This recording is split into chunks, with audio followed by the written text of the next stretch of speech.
بسم الله الرحمن الرحيم الحمد لله رب العالمين وأصلي وأسلم على المبعوث رحمة للعالمين نبينا محمد وعلى آله وأصحابه ومن اهتدى بهديه واقتدى بسنته إلى يوم الدين أما بعد أعوذ بالله من الشيطان الرجيم بسم الله الرحمن الرحيم يا أيها الذين آمنوا قوا أنفسكم وأهليكم نارا وقودها الناس والحجارة عليها ملائكة غلاظ شداد لا يعصون الله ما أمرهم ويفعلون ما يؤمرون صدق الله العظيم رب اشرح لي صدري ويسر لي أمري واحلل عقدة من لساني يفقهوا قولي سبحانك لا علم لنا إلا ما علمتنا إنك أنت العليم الحكيم إن الله وملائكته يصلون على النبي يا أيها الذين آمنوا صلوا عليه وسلموا تسليما اللهم صل وسلم وبارك على سيدنا ومولانا محمد وعلى آل سيدنا ومولانا محمد وبارك وسلم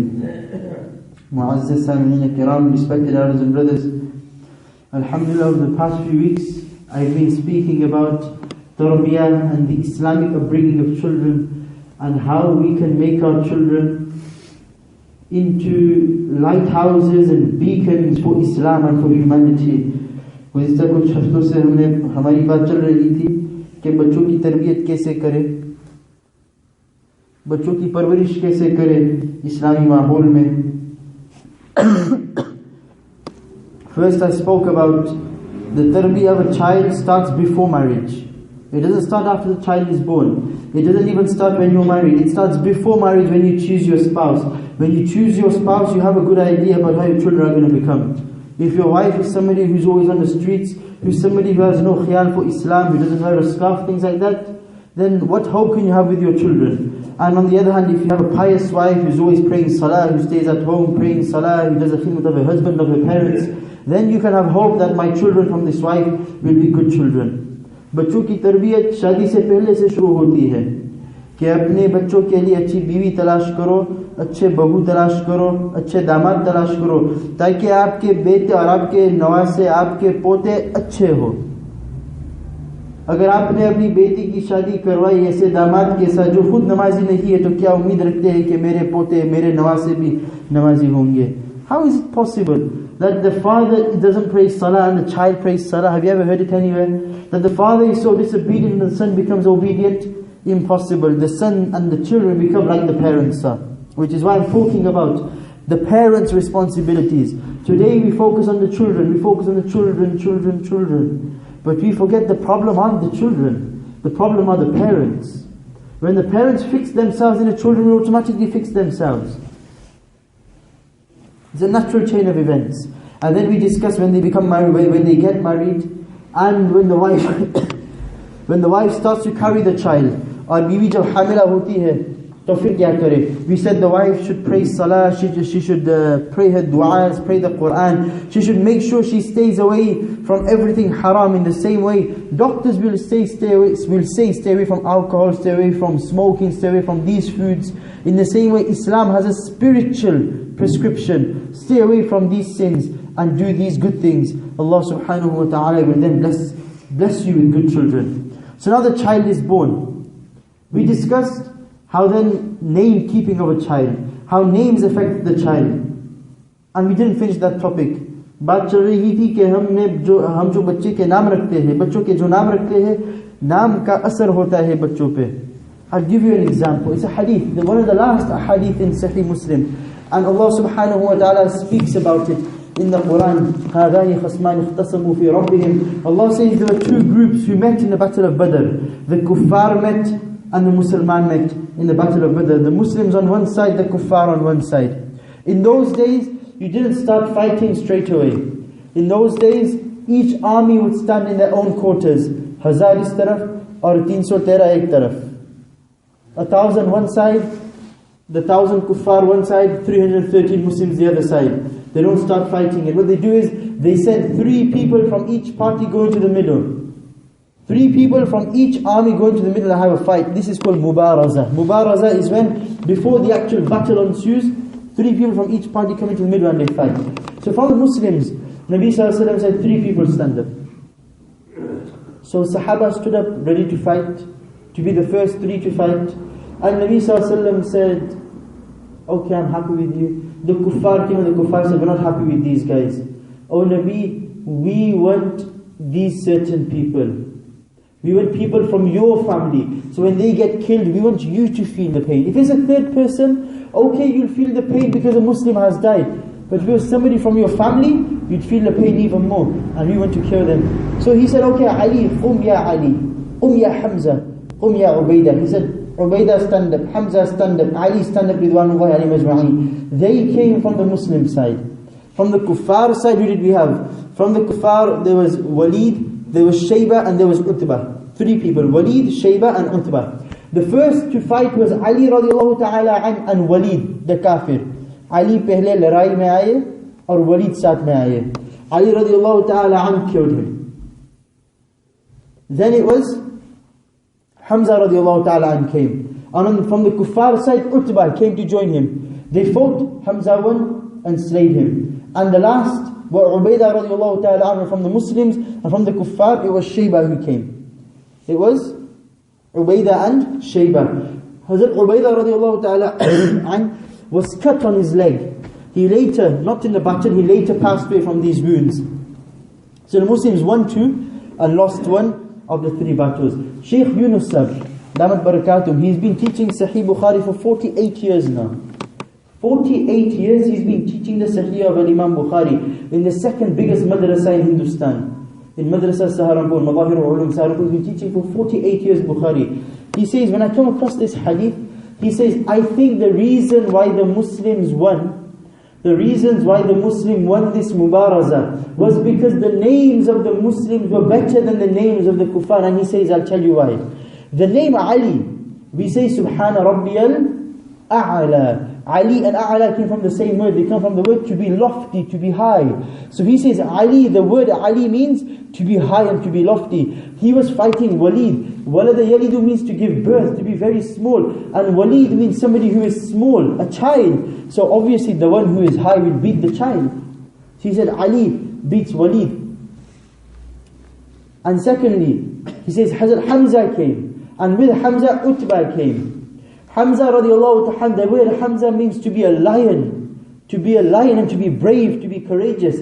And the word Utbah means to be a coward and to be angry all the time, but being unable to do anything because of this anger. You're always angry, but there's no fruits from it. You're just permanently angry, but you have no strength to do anything. So obviously Hamza, the lion and the courageous one, will beat Utbah, the one who is a coward. And lastly, Ubaidah radiallahu ta'ala did kill him, but he was also injured. So Ubaidah won, but he took some injury with it. He says Ubaidah, the word Ubaidah means to be a servant and to be a worshipper of Allah subhanahu wa ta'ala. And the word Shayba means to be an old and frail, a weak man. So he says someone who is young, someone who is enthusiastic, someone who is a slave and who works, obviously has preference and will beat the person whose name means to be weak and to be old. Just the names. He says, नाम की वजह से काम, नाम की वजह से ये हुआ कि बुलंदी ने बचपने को मार दिया और बहादुरी ने cowardice को मार दिया और आखिर में उबैदा रज़ियल्लाहु ताला बंदगी और जवानी ने बुढ़ापे को मार दिया. So he says the 3 names affected like this. The story I remember just now. I read in a book somewhere that in a time of one of the great Imams, there was a Shia. And the Shias hate the Sahaba. They say Abu Bakr radiallahu ta'ala na'udhu billah became a kafir. They say Umar became a kafir na'udhu billah. And they put their names on their slippers and they wear these slippers around to say, look, Abu Bakr is a kafir and he should go into the fire. They have parties. And in the parties they write Abu Bakr should be in Jahannam. And Umar radiallahu ta'ala na'udhu billah should be in Jahannam. Aisha radiallahu anha should be in Jahannam na'udhu billah. So this Shia hated the Sahaba. So he had 2 donkeys. One of the donkeys was named Abu Bakr. One of the donkeys was named Umar. He had 2 donkeys, Abu Bakr and Umar. His neighbor would tell him, his neighbor was a Sunni, his neighbor would tell him that you shouldn't do this. You shouldn't name these donkeys Abu Bakr and Umar. It's disrespect to their names, it's disrespect to their characters, it's disrespect to these heroes of Islam. He kept the names Abu Bakr and Umar. This neighbor one day comes to this Imam of the time. Ghaliban was Imam Abu Hanifa rahmatullahi alayhi. He comes to Imam at the time and he says, my neighbor who had the 2 donkeys was killed by one of his donkeys. was killed by one of his donkeys. The donkey kicked him, he fell over, he died. So the Imam asks him, that let me guess, was it the donkey whose name was Umar who killed him? And he said, yes, the name of the donkey was Umar, the one who killed him. Why? Umar radiallahu ta'ala was known to be courageous, was known to take no prisoners. Umar radiallahu ta'ala, if there was haqq and batil, Umar radiallahu ta'ala would do whatever he could to make sure haqq came to the fore and haqq beat batil. So he said, this was Umar. I guarantee the donkey which killed him was called Umar. Just because of his name, this donkey had the josh and the enthusiasm of Umar radiallahu ta'ala as well. So every name, today we hear, wallah, today we hear ajib names. Names we've never heard in the history of mankind. Muslims today keep those names. So, before birth, before marriage, we find a good spouse. After marriage, when the mother is carrying the child, the mother should do things according to Sharia, should stay away from haram, the child will become pious. When the child is born, keeping a good name for the child and doing an aqiqah for the child. If it's a boy, 2 animals. If it's a girl, 1 animal. We know the ruling for aqiqah. Then you cut the hair and you give that weight in silver. That's all done. Now the child is growing up slightly. The child is 2-3 years old. How do I look after a 2-3-year-old child according to Islam? In every single home now today, in 95% of homes, 95% of homes, gadgets have entered, the internet has entered, laptops and TVs have entered. iPads and tablets have entered. So a child is 1.5 years old, can't speak a word except mama, papa, maybe he could speak Abdul, maybe he could say the word Allah. He can't say anything about mama, mama, he can't say anything. And yet this child can master the art of using a tablet.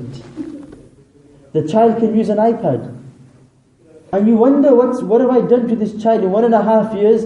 What has he picked up from me? The only thing he picked up in 1.5 years is the art of using a tablet, an iPad. It tells you the brain of a child is so quick. The child is so intelligent.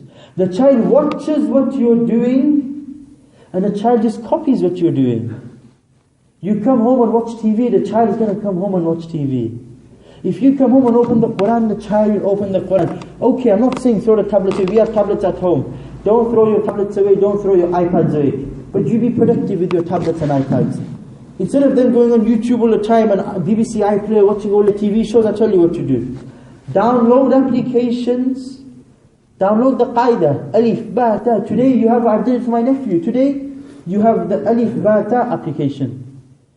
He writes the word, he just clicks on the letter Alif and a line. The word for Asad in Arabic starts with Hamza, starts with Alif. So he'll press Alif and the iPad will speak Asad. I'll have a picture of a lion and the lion will roar.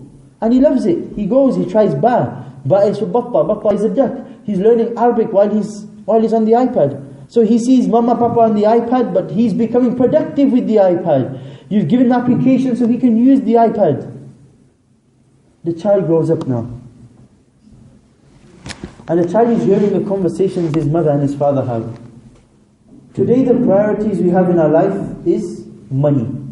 Money and power. Money and power. Because we think money and power bring respect. So we will run after money, we will run after power. And we won't believe it, every single thing we do, every single step we take in our life revolves around money. Money, money, job, houses. Everything is about money. Your child is coming home from school. The child is hearing Mama and Papa speaking. He's hearing the mother and the father speaking. He never hears Allah come out their mouth. He never hears Rasulullah sallallahu alaihi wasallam in their conversation. What he hears is, have you paid the bills? Have you seen the bank account? We've spent too much money this week. We need to go shopping. Do you have enough money for everything in the child's life is what? Money, money, money. He grows up hearing money, money, money. What do you think his priorities are going to be after what he's picked up from his parents? You think he's picked up money, money, money in his ears and he's going to start saying Allah? He's going to start saying Muhammad? What do you think? He's a magician inside? That the input is money, money, money, dunya, dunya, dunya. And you think the output will be deen, deen, deen? What kind of machine do you think the child is? The child will pick up whatever that is put into him. If you speak about dunya, the child will speak about dunya. The child's priorities will be dunya. Believe me, your children do not want your money. Your children want your time, your children want your love. Because a question comes today, if it's all about piety of the parents, we see ulama's children have gone astray. The guy is an alim, his mother is an apa, his mother is an alima, and the child is a drug dealer. It doesn't make sense to me. If it was about piety, then he would also become an alim.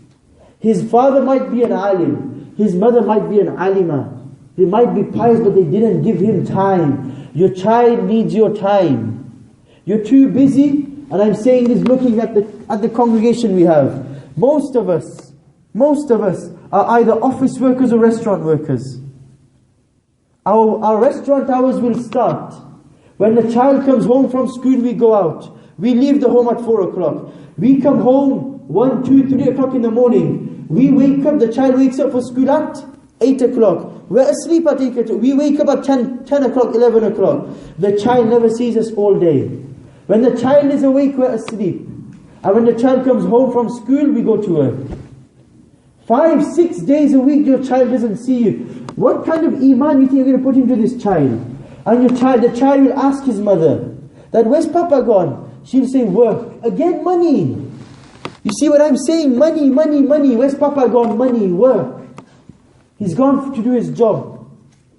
Papa will come home from work, he'll see the child isn't learning his Quran sabak. Why aren't you learning? And the child doesn't have the himmat and the courage to say, Papa, I want you to sit with me and learn with me. Because he never sees his father. He wants time alone with his dad now.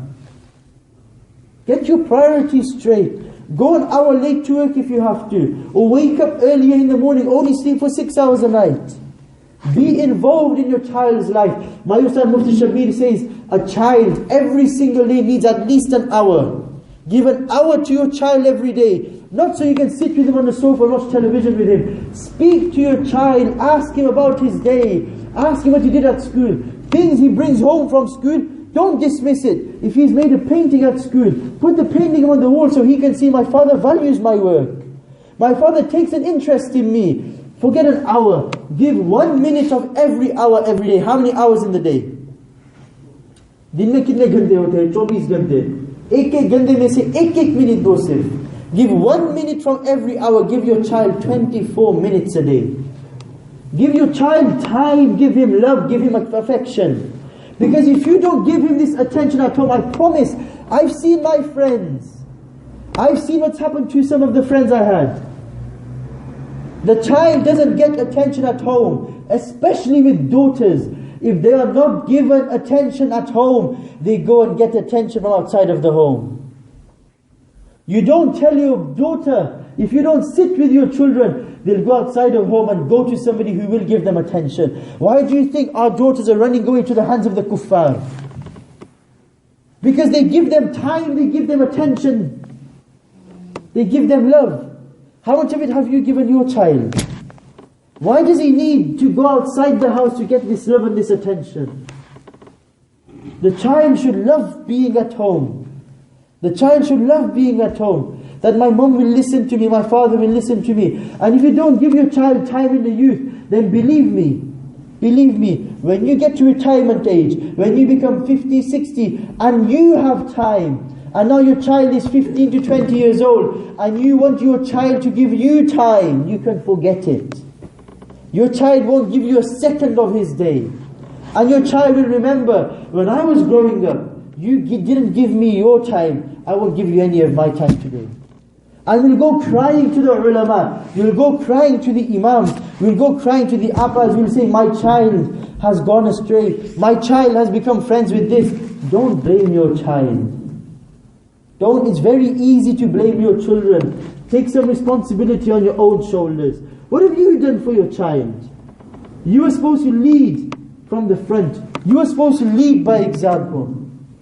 I was supposed to start a topic about madrasa and about sending your children to good Islamic schools, education of the child. But just before we finish, I'll touch upon one topic about taking, this is for adults as well, and especially for your children, but also for you as adults. Any education you take about deen should be from authorized sources, should be from good sources. Don't just see any leaflet. I saw this leaflet in my house, I brought it with me. He came to everybody's house. Sheikh Abdul Amin. He came to everybody's house. And he calls himself a sheikh. He says, I'm world renowned and I can remove black magic. I can stop unwanted union. So if two people are in love and they're having a marriage and you don't like it, you go to this man, he'll break them apart for you. Doing magic. Ta'weez isn't haram. Ta'weez according to Quran and Hadith is fine. Ta'weez using shaitani things and using magic is haram. We don't know what these people use. It came into every single person's house in Gloucester this. And people have been coming and seriously asking, that can we go to him? I'm looking for a wife, can I go to him? Or my parents are really harassing me. Or the mothers and the parents are coming and saying, my children have gone astray. What can I do with them? Can I speak to this person? Forget speaking to him. Look at the Quran, look at the Hadith. Go to your Imams. Go to your Imams. If you ever got this leaflet, don't throw it away. Throw it away. If you want any help, consult the Imams, consult the ulama. They will tell you what's in the Quran, what's in Hadith. Take your education from authentic sources. Allah subhanahu wa ta'ala accept all our sitting. Allah subhanahu wa ta'ala forgive all our shortcomings and give us an understanding of His deen. Inshallah we'll continue this topic in 2 weeks time as well. Wa akhiru da'wana alhamdulillahi rabbil alameen. Allah